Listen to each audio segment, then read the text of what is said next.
Nchini Malaysia, kuna kisiwa kinachoonekana kwa namna ya kutisha kama kichwa cha mwanadamu.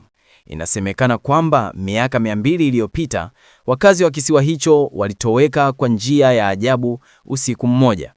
Hadi leo, hakuna mtu aliyewahi kuipata miili ya wanakijiji hao.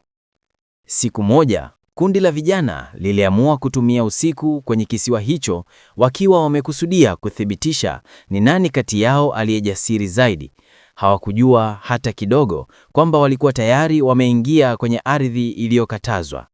Baada ya kufurahia pwani kwa muda mfupi, walianza kuchunguza msito. Kadri siku ilivyozidi kuingia, walikuta kijiji kilichokuwa kimeachwa kwa muda mrefu. Kwenye lango la kuingilia kulikuwa na vinyango kadhaa vya kutisha vinavyofanana na binadamu. Bila kujali maonyo yoyote, Mark, jasiri zaidi kati yao, alifungua kamba zilizokuwa zimefunga lango na kuwaongoza wote kuingia ndani. Walikifagia kwa haraka chumba kimoja, wakipanga kulala hapo. Mwanzoni hakuna kitu kilichoonekana kuwa cha kawaida, na muda mfupi baadaye kila mtu alikuwa amesinzia. Lakini katikati ya usiku, mambo ya ajabu yalianza kutokea. Nje, sauti ya kilio ilisikika ghafla, ikisambaa gizani.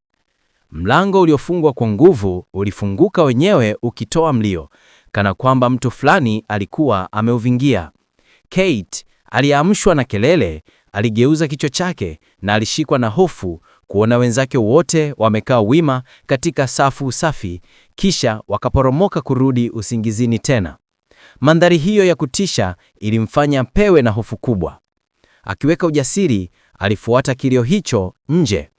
Akiwa ameduaa, ghafla alishuhudia historia nyeusi ya kisiwa hicho.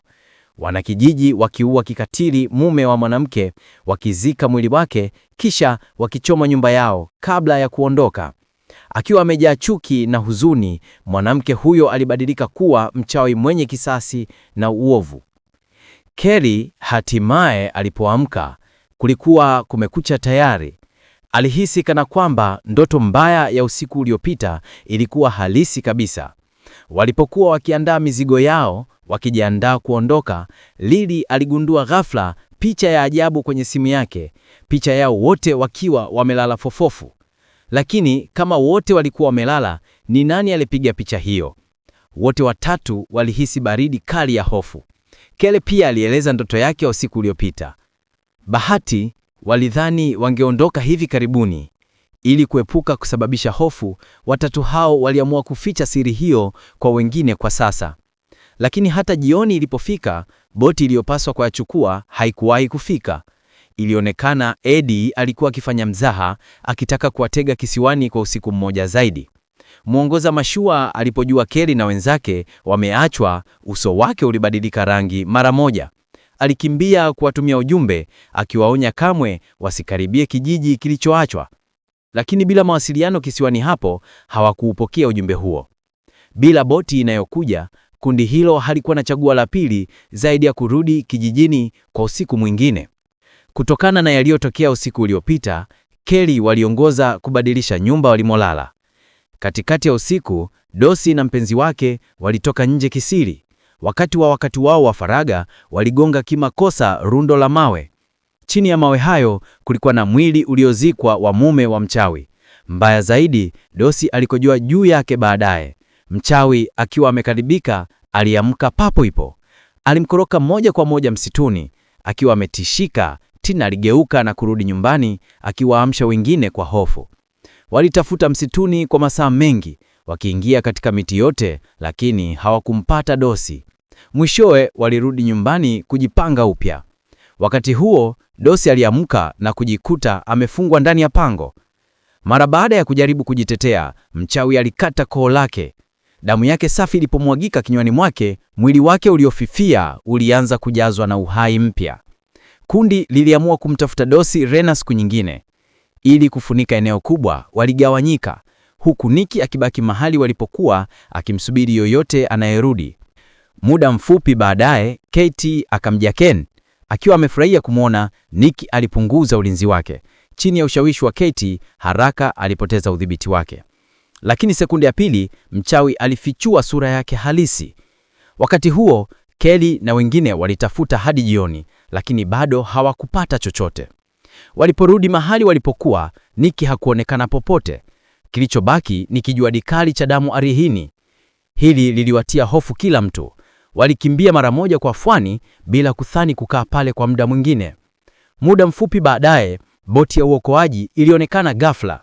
Lakini walipodhani wako salama, boti ililipuka ghafla na waokoaji walimezwa na bahari. Kila mtu alianguka katika kukata tamaa kabisa. Ndipo Kelly alitambua kwamba lazima wampate mchawi au hawatawahi kuitoka kisiwa hicho wakiwa hai. Waliporudi kwenye rundo la mawe, Kelly alikumbuka maono ya usiku katika ndoto lake. Alichimba ardhini na kweli alifichua mabaki ya mume wa mchawi. Alipogusa mifupa, maono mengine yakajaza kichwani mwake. Aliona ukweli wa zamani. Mume alikuwa mgeni na wanakijiji wakiwa wamekasirika walimuua na hata kumlazimisha atoe mimba. Akiwa amemezwa na chuki, mwanamke huyo alilaani kijiji kinzima ndani ya pango. Hiyo ilimaanisha wenzake wote waliopotea wanaweza kuwa nasta kwenye pango hilo. Kelly alipokuwa akilitafuta, hakuna mmoja kati yao aliyetambua kivuli cheusi kikiwatazama kimya. Muda mfupi baadaye walifika maporomoko ya maji. Kutokana na maono ya Kelly, pango linapaswa kuwa karibu, lakini mbele yao palikuwa na mto na hawakuwa na chaguo ila kuuvuka. Hawakujua mchawi alikuwa amejificha chini ya maji akimungojea. Mwanamke kwanza alipoingia mtoni alishambulia ghafla. Mark na wengine walizama kumara mbali, lakini hawakumpata Lily. Mwenzetu mwingine alikuwa amepotea. Wakati huo Tina mwenye uoga hatimaye alivunjika. Aliamua kwamba hawakuwa na chaguo ila kupigana, kwa sababu hata wakijificha mchawi angekuja kuwachukua wote. Afadhali kupigana na kufa kuliko kukaa chini na kusubiri mauti. Usiku uliingia haraka. Wakati tu walipokuwa karibu kupumzika, kivuli cheusi kiliingia ghafla katika hema la Tina. Kabla mtu hakutaikia, mchawi alimkoroka kwa nguvu. Tina alipoamka tena, alikuwa tayari amepelekwa pangoni. Kama wengine waliomtangulia, aliuawa kikatili. Watatu hao walipofika baadaye, walishuhudia kifo cha Tina.